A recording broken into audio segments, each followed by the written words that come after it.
ಸಿದ್ದರಾಮಯ್ಯನವರ ಅಲ್ಪಸಂಖ್ಯಾತರ ಬಗ್ಗೆ ಎಷ್ಟು ಪ್ರೀತಿ ಇದೆ ಅಂತ ಹೇಳಿ ರಾಜ್ಯದ ಜನತೆಗೆ ಗೊತ್ತಿದೆ. ಯಾವ ಮಟ್ಟಕ್ಕೆ ಬೇಕಾದ್ರೂ ಇಳಿತಾರೆ ಅನ್ನುವ ಸತ್ಯವೂ ಕೂಡ ರಾಜ್ಯದ ಜನತೆಗೆ ಗೊತ್ತಿದೆ. ಆದರೆ ದೇಶದ ವಿಚಾರ ಬಂದಾಗ ಕಾಶ್ಮೀರದಲ್ಲಾಗಿರ್ತಕ್ಕಂಥ ಆ ಘಟನೆ ಪ್ರತಿಯೊಬ್ಬ ಸ್ವಾಭಿಮಾನಿ ಭಾರತೀಯನೂ ಕೂಡ ಖಂಡಿಸಿದ್ದಾನೆ. ಭಾರತ ಯಾವತ್ತೂ ಕೂಡ ಯುದ್ಧವನ್ನು ಸಾರಿರ್ತಕ್ಕಂಥ ಇತಿಹಾಸ ಇಲ್ಲ. ಆದರೆ ಇವತ್ತು ಭಾರತೀಯರ ರಕ್ಷಣೆ ಮಾಡಬೇಕಾದಂಥ ಸಂದರ್ಭದಲ್ಲಿ ಏನು ನಿರ್ಧಾರವನ್ನು ತೆಗೆದುಕೊಳ್ಬೇಕು ಅದು ಪ್ರಧಾನಮಂತ್ರಿಗಳು ಎಲ್ಲ ಮುಖ್ಯಮಂತ್ರಿಗಳ ಜೊತೆನೂ ಕೂಡ ಚರ್ಚೆ ಮಾಡಿ ಒಂದು ತೀರ್ಮಾನವನ್ನು ತೆಗೆದುಕೊಳ್ತಾರೆ.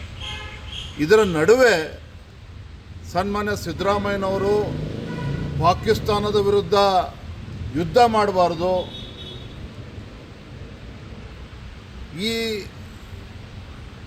ದೃಷ್ಟಿಕೋನ ಏನಿದೆ ಸಿದ್ದರಾಮಯ್ಯನವ್ರದ್ದು, ಇದು ಖಂಡಿತ ಸರಿಯಲ್ಲ, ಅಕ್ಷಮ್ಯ ಅಪರಾಧ.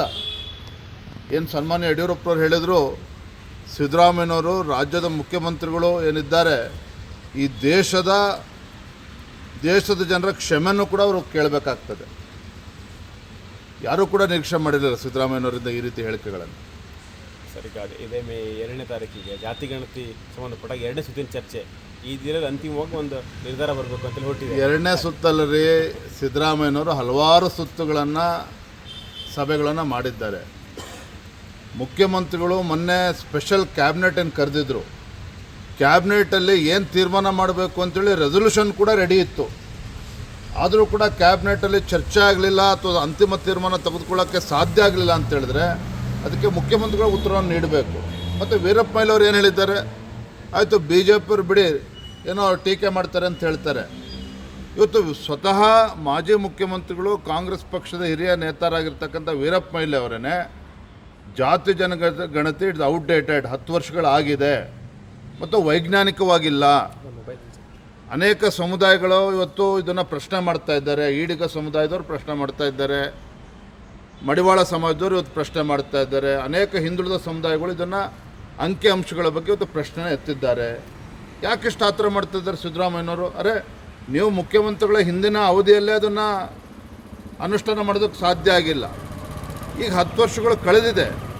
ಭಾರತೀಯ ಜನತಾ ಪಾರ್ಟಿ ನಾವು ಒತ್ತಾಯ ಮಾಡ್ತಾ ಇರ್ತಕ್ಕಂಥದ್ದು 10 ವರ್ಷಗಳ ನಂತರದಲ್ಲಿ ಹೊಸದಾಗಿ ಈ ಒಂದು ಹಿಂದುಳಿದ ಸಮುದಾಯಗಳ ಆರ್ಥಿಕ, ಸಾಮಾಜಿಕ, ಶೈಕ್ಷಣಿಕ ಪರಿಸ್ಥಿತಿಗಳನ್ನು ಮತ್ತೊಮ್ಮೆ ಇದ್ರ ಬಗ್ಗೆ ಸರ್ವೆಗಳು ಆಗಲಿ, ಆಮೇಲೆ ತೀರ್ಮಾನ ತೆಗೆದುಕೊಳ್ಳಿ.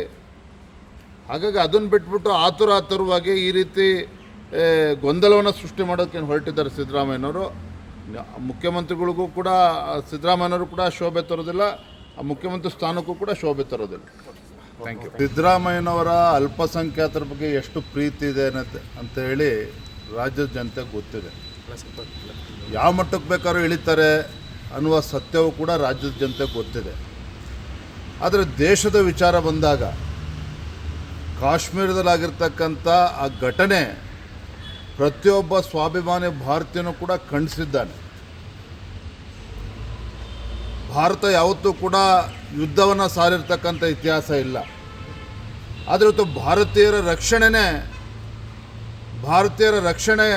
ಮಾಡಬೇಕಾದಂಥ ಸಂದರ್ಭದಲ್ಲಿ ಏನು ನಿರ್ಧಾರವನ್ನು ತೆಗೆದುಕೊಳ್ಬೇಕು ಅದು ಪ್ರಧಾನಮಂತ್ರಿಗಳು ಎಲ್ಲ ಮುಖ್ಯಮಂತ್ರಿಗಳ ಜೊತೆನೂ ಕೂಡ ಚರ್ಚೆ ಮಾಡಿ ಒಂದು ತೀರ್ಮಾನವನ್ನು ತೆಗೆದುಕೊಳ್ತಾರೆ. ಇದರ ನಡುವೆ ಸನ್ಮಾನ್ಯ ಸಿದ್ದರಾಮಯ್ಯನವರು ಪಾಕಿಸ್ತಾನದ ವಿರುದ್ಧ ಯುದ್ಧ ಮಾಡಬಾರ್ದು, ಈ ದೃಷ್ಟಿಕೋನ ಏನಿದೆ ಸಿದ್ದರಾಮಯ್ಯನವ್ರದ್ದು, ಇದು ಖಂಡಿತ ಸರಿಯಲ್ಲ, ಅಕ್ಷಮ್ಯ ಅಪರಾಧ. ಏನು ಸನ್ಮಾನ್ಯ ಯಡಿಯೂರಪ್ಪನವ್ರು ಹೇಳಿದರು, ಸಿದ್ದರಾಮಯ್ಯನವರು ರಾಜ್ಯದ ಮುಖ್ಯಮಂತ್ರಿಗಳು ಏನಿದ್ದಾರೆ ಈ ದೇಶದ ಜನರ ಕ್ಷಮೆಯನ್ನು ಕೂಡ ಅವರು ಕೇಳಬೇಕಾಗ್ತದೆ. ಯಾರೂ ಕೂಡ ನಿರೀಕ್ಷೆ ಮಾಡಿರಲಿಲ್ಲ ಸಿದ್ದರಾಮಯ್ಯನವರಿಂದ ಈ ರೀತಿ ಹೇಳಿಕೆಗಳನ್ನು. ಸರಿ, ಇದೇ ಮೇ 2ನೇ ತಾರೀಕಿಗೆ ಜಾತಿ ಗಣತಿ ಸಂಬಂಧಪಟ್ಟ 2ನೇ ಸುತ್ತಿನ ಚರ್ಚೆ, ಈ ದಿನದಲ್ಲಿ ಅಂತಿಮವಾಗಿ ಒಂದು ನಿರ್ಧಾರ ಬರಬೇಕು ಅಂತೇಳಿ ಹೊರಟಿದೆ. 2ನೇ ಸುತ್ತಲ್ಲಿ ಸಿದ್ದರಾಮಯ್ಯನವರು ಹಲವಾರು ಸಭೆಗಳನ್ನು ಮಾಡಿದ್ದಾರೆ. ಮುಖ್ಯಮಂತ್ರಿಗಳು ಮೊನ್ನೆ ಸ್ಪೆಷಲ್ ಕ್ಯಾಬಿನೆಟನ್ನು ಕರೆದಿದ್ರು. ಕ್ಯಾಬಿನೆಟಲ್ಲಿ ಏನು ತೀರ್ಮಾನ ಮಾಡಬೇಕು ಅಂತೇಳಿ ರೆಸೊಲ್ಯೂಷನ್ ಕೂಡ ರೆಡಿ ಇತ್ತು. ಆದರೂ ಕೂಡ ಕ್ಯಾಬಿನೆಟಲ್ಲಿ ಚರ್ಚೆ ಆಗಲಿಲ್ಲ ಅಥವಾ ಅಂತಿಮ ತೀರ್ಮಾನ ತೆಗೆದುಕೊಳ್ಳೋಕ್ಕೆ ಸಾಧ್ಯ ಆಗಲಿಲ್ಲ ಅಂತ ಹೇಳಿದ್ರೆ ಅದಕ್ಕೆ ಮುಖ್ಯಮಂತ್ರಿಗಳು ಉತ್ತರವನ್ನು ನೀಡಬೇಕು. ಮತ್ತು ವೀರಪ್ಪ ಮೊಯ್ಲಿ ಅವರು ಏನು ಹೇಳಿದ್ದಾರೆ, ಆಯಿತು ಬಿ ಜೆ ಪಿಯವರು ಬಿಡಿ ಏನೋ ಅವ್ರು ಟೀಕೆ ಮಾಡ್ತಾರೆ ಅಂತ ಹೇಳ್ತಾರೆ. ಇವತ್ತು ಸ್ವತಃ ಮಾಜಿ ಮುಖ್ಯಮಂತ್ರಿಗಳು ಕಾಂಗ್ರೆಸ್ ಪಕ್ಷದ ಹಿರಿಯ ನೇತಾರಾಗಿರ್ತಕ್ಕಂಥ ವೀರಪ್ಪ ಮೊಯ್ಲಿ ಅವರೇ ಜಾತಿ ಜನಗಣತಿ ಇಟ್ಸ್ ಔಟ್ಡೇಟೆಡ್, 10 ವರ್ಷಗಳಾಗಿದೆ ಮತ್ತು ವೈಜ್ಞಾನಿಕವಾಗಿಲ್ಲ. ಅನೇಕ ಸಮುದಾಯಗಳು ಇವತ್ತು ಇದನ್ನು ಪ್ರಶ್ನೆ ಮಾಡ್ತಾ ಇದ್ದಾರೆ. ಈಡಿಗ ಸಮುದಾಯದವರು ಪ್ರಶ್ನೆ ಮಾಡ್ತಾ ಇದ್ದಾರೆ, ಮಡಿವಾಳ ಸಮಾಜದವರು ಇವತ್ತು ಪ್ರಶ್ನೆ ಮಾಡ್ತಾ ಇದ್ದಾರೆ, ಅನೇಕ ಹಿಂದುಳಿದ ಸಮುದಾಯಗಳು ಇದನ್ನು ಅಂಕಿ ಅಂಶಗಳ ಬಗ್ಗೆ ಇವತ್ತು ಪ್ರಶ್ನೆ ಎತ್ತಿದ್ದಾರೆ. ಯಾಕಿಷ್ಟು ಆತರ ಮಾಡ್ತಿದ್ದಾರೆ ಸಿದ್ದರಾಮಯ್ಯನವರು? ಅರೆ ನೀವು ಮುಖ್ಯಮಂತ್ರಿಗಳ ಹಿಂದಿನ ಅವಧಿಯಲ್ಲೇ ಅದನ್ನು ಅನುಷ್ಠಾನ ಮಾಡೋದಕ್ಕೆ ಸಾಧ್ಯ ಆಗಿಲ್ಲ. ಈಗ 10 ವರ್ಷಗಳು ಕಳೆದಿದೆ. ಭಾರತೀಯ ಜನತಾ ಪಾರ್ಟಿ ನಾವು ಒತ್ತಾಯ ಮಾಡ್ತಾ ಇರ್ತಕ್ಕಂಥದ್ದು 10 ವರ್ಷಗಳ ನಂತರದಲ್ಲಿ ಹೊಸದಾಗಿ ಈ ಒಂದು ಹಿಂದುಳಿದ ಸಮುದಾಯಗಳ ಆರ್ಥಿಕ, ಸಾಮಾಜಿಕ, ಶೈಕ್ಷಣಿಕ ಪರಿಸ್ಥಿತಿಗಳನ್ನು ಮತ್ತೊಮ್ಮೆ ಇದ್ರ ಬಗ್ಗೆ ಸರ್ವೆಗಳು ಆಗಲಿ, ಆಮೇಲೆ ತೀರ್ಮಾನ ತೆಗೆದುಕೊಳ್ಳಿ.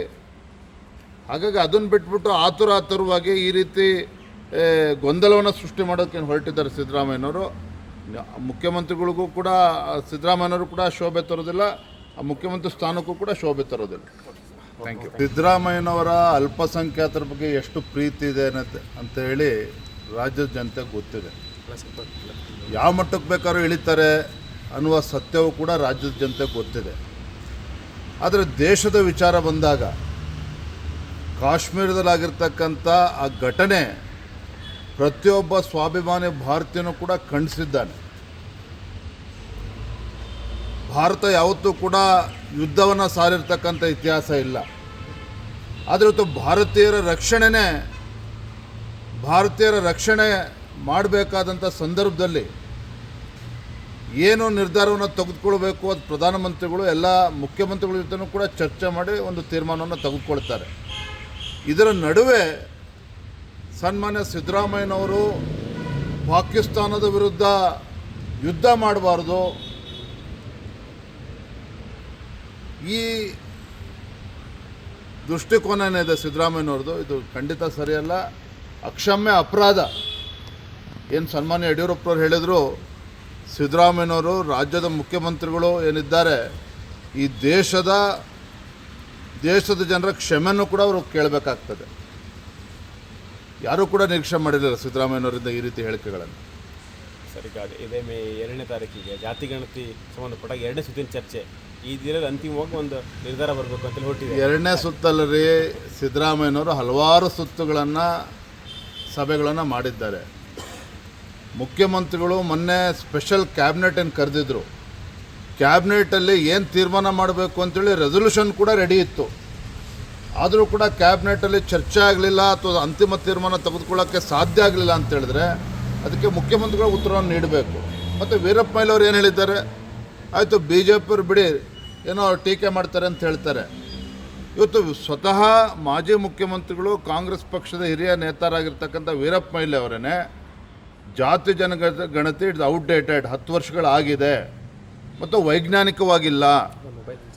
ಅನೇಕ ಸಮುದಾಯಗಳು ಇವತ್ತು ಇದನ್ನು ಪ್ರಶ್ನೆ ಮಾಡ್ತಾ ಇದ್ದಾರೆ. ಈಡಿಗ ಸಮುದಾಯದವರು ಪ್ರಶ್ನೆ ಮಾಡ್ತಾ ಇದ್ದಾರೆ, ಮಡಿವಾಳ ಸಮಾಜದವರು ಇವತ್ತು ಪ್ರಶ್ನೆ ಮಾಡ್ತಾ ಇದ್ದಾರೆ, ಅನೇಕ ಹಿಂದುಳಿದ ಸಮುದಾಯಗಳು ಇದನ್ನು ಅಂಕಿ ಅಂಶಗಳ ಬಗ್ಗೆ ಇವತ್ತು ಪ್ರಶ್ನೆ ಎತ್ತಿದ್ದಾರೆ. ಯಾಕಿಷ್ಟು ಆತರ ಮಾಡ್ತಿದ್ದಾರೆ ಸಿದ್ದರಾಮಯ್ಯನವರು? ಅರೆ ನೀವು ಮುಖ್ಯಮಂತ್ರಿಗಳ ಹಿಂದಿನ ಅವಧಿಯಲ್ಲೇ ಅದನ್ನು ಅನುಷ್ಠಾನ ಮಾಡೋದಕ್ಕೆ ಸಾಧ್ಯ ಆಗಿಲ್ಲ. ಈಗ 10 ವರ್ಷಗಳು ಕಳೆದಿದೆ. ಭಾರತೀಯ ಜನತಾ ಪಾರ್ಟಿ ನಾವು ಒತ್ತಾಯ ಮಾಡ್ತಾ ಇರ್ತಕ್ಕಂಥದ್ದು 10 ವರ್ಷಗಳ ನಂತರದಲ್ಲಿ ಹೊಸದಾಗಿ ಈ ಒಂದು ಹಿಂದುಳಿದ ಸಮುದಾಯಗಳ ಆರ್ಥಿಕ, ಸಾಮಾಜಿಕ, ಶೈಕ್ಷಣಿಕ ಪರಿಸ್ಥಿತಿಗಳನ್ನು ಮತ್ತೊಮ್ಮೆ ಇದ್ರ ಬಗ್ಗೆ ಸರ್ವೆಗಳು ಆಗಲಿ, ಆಮೇಲೆ ತೀರ್ಮಾನ ತೆಗೆದುಕೊಳ್ಳಿ. ಹಾಗಾಗಿ ಅದನ್ನು ಬಿಟ್ಬಿಟ್ಟು ಆತುರವಾಗಿ ಈ ರೀತಿ ಗೊಂದಲವನ್ನು ಸೃಷ್ಟಿ ಮಾಡೋಕ್ಕೆ ಹೊರಟಿದ್ದಾರೆ ಸಿದ್ದರಾಮಯ್ಯನವರು. ಮುಖ್ಯಮಂತ್ರಿಗಳಿಗೂ ಕೂಡ ಸಿದ್ದರಾಮಯ್ಯನವರು ಕೂಡ ಶೋಭೆ ತರೋದಿಲ್ಲ, ಆ ಮುಖ್ಯಮಂತ್ರಿ ಸ್ಥಾನಕ್ಕೂ ಕೂಡ ಶೋಭೆ ತರೋದಿಲ್ಲ. Thank you.